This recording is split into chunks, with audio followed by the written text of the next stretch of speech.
Frank, I was with another man for 2 years, and I loved him deeply as his wife. A point you have made several times. I do understand, Claire, but I don't think you understand my perspective. The wait for Outlander's 8th and final season is turning into a long one because Starz officially confirmed that it won't arrive until after the 2025 TV schedule wraps up.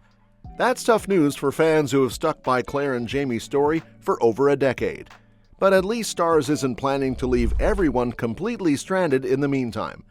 While the prequel series Blood of My Blood is diving into the lives of Claire and Jamie's parents, San Diego Comic-Con 2025 came with a big surprise: the very first footage of Outlander Season 8.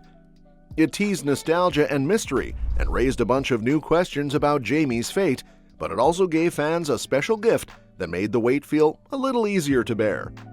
The real treat, if you're anything like me, came down to something as simple as music. Because honestly, if you love the show's opening theme as much as I do, you'd understand why hearing it performed live felt electric. Still, before diving into that surprise, it's worth unpacking what the teaser showed us. Caitriona Balfe and Sam Heughan are stepping into their final season as Claire and Jamie Fraser, and even though the trailer was more about looking back than giving away what's next, that wave of nostalgia hit hard. Frustration is part of the game with teasers. You're not meant to get all the answers yet, but it's fun trying to put the puzzle pieces together even with the lack of clarity. The first look at Season 8 leaned heavily into the past. Instead of offering extended new scenes, it gave viewers a collage of moments from earlier seasons, with only small flashes hinting at what's to come. Honestly, I didn't mind it one bit. It was a reminder of why we got hooked on Claire and Jamie's story in the first place, and it also showed off just how well the makeup team has handled the aging process for Balfe and Heughan over the years. Obviously, the two actors weren't going to look exactly like they did in the 2014 pilot, but the transformation of Jamie and Claire on screen has always felt believable. Sam Heughan, standing on the SDCC stage, looked nothing like the older We See Jamie in Season 8, and it's pretty impressive what the crew has managed to pull off. Still, the timeline the show is working with now doesn't exactly promise smooth sailing for Jamie. The big cliffhanger about Faith's possible survival, tied to her mysterious connection to time travel, didn't get touched on in the teaser, but fans did get a few hints that some of the longest-standing mysteries might finally be addressed.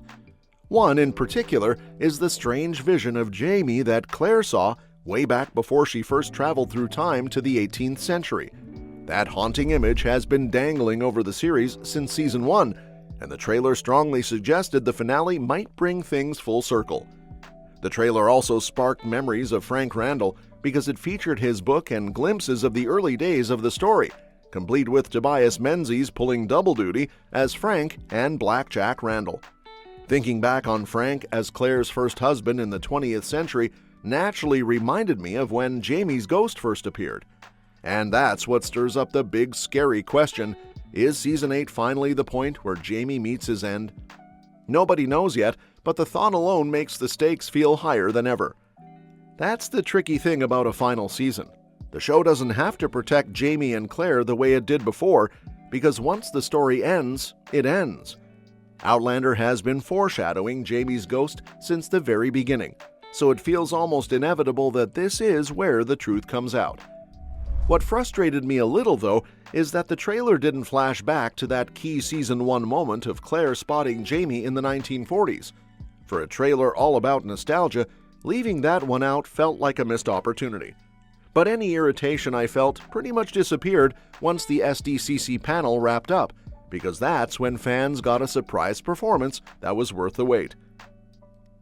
If you don't immediately recognize the name Raya Yarbrough, you'll definitely know her voice.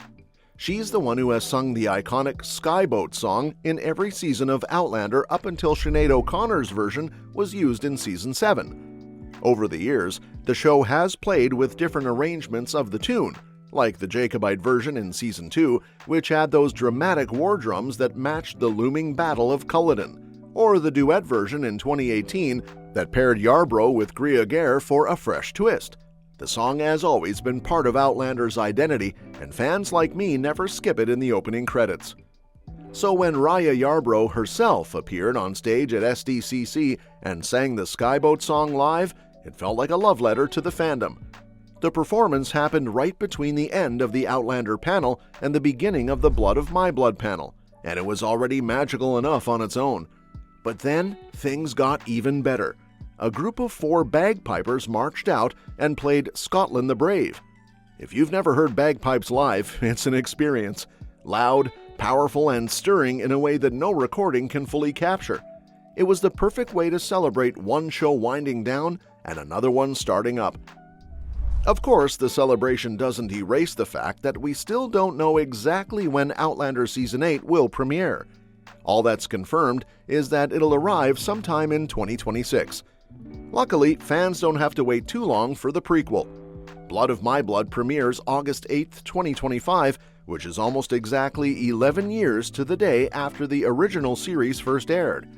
Starz has already renewed it for Season 2, so viewers can relax knowing the stories of the Beauchamps and Frasers won't be cut short. Now, one of the biggest questions is how Outlander plans to wrap everything up when Diana Gabaldon's 10th and final book hasn't even been released yet. This puts the show in a slightly awkward spot because it has to finish Jamie and Claire's TV story without relying on a complete book ending. That's the same challenge Game of Thrones ran into, and fans remember how divisive that final season turned out. But the big difference here is that Outlander has something Game of Thrones didn't, a prequel that launched before the main series ended. Because of that, Blood of My Blood can run alongside Season 8 and fill in some of the bigger mysteries, instead of leaving everything hanging. One of those mysteries is why Claire was pulled through time in the first place. We all know she and Jamie were destined to be together, but it's always felt like there had to be a bigger reason for her journey. In the books, that sense of destiny is clearer, but the show hasn't always leaned into it the same way. For a while, I worried the TV version might just sidestep the question altogether, but after seeing the direction the prequel is going, I'm convinced it'll play a role in Season 8. The Beauchamps and Frasers crossing paths generations earlier feels like a sign that fate has always been guiding this story. The new details from Blood of My Blood are bound to ripple into Season 8. By premiering before the main show ends, the spin-off guarantees some cooperative storytelling, which could finally deliver that full-circle conclusion fans have been hoping for. It means the ending won't just be about tying up loose ends, it'll be about answering the big why that has hung over Claire's story from the start. Part of that why ties back to the ghostly image of Jamie in the 20th century and even the forget-me-not flowers Claire saw at Craignadoon in Season 1. Those flowers weren't native to Scotland, which has always fueled the theory that someone intentionally planted them to lure Claire toward her destiny. With both the prequel and the final season in play, we might finally learn who, or what, was behind those subtle nudges. Maybe it was Claire's mother who left the flowers, or maybe it was Jamie's father's spirit appearing in Inverness. Whatever the case, those early mysteries seem ready to come back around. Other threads, like Master Raymond's cryptic influence, will likely connect as well. He popped up again in Season 7 and sparked Claire's belief that her daughter Faith might have survived.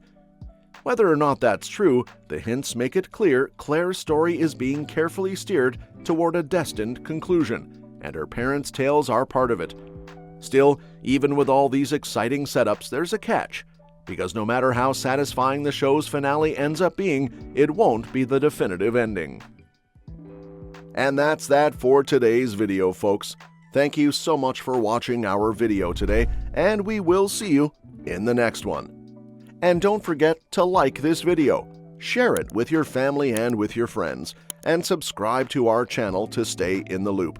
And if you want, you can share your thoughts about this video in the comments section down below.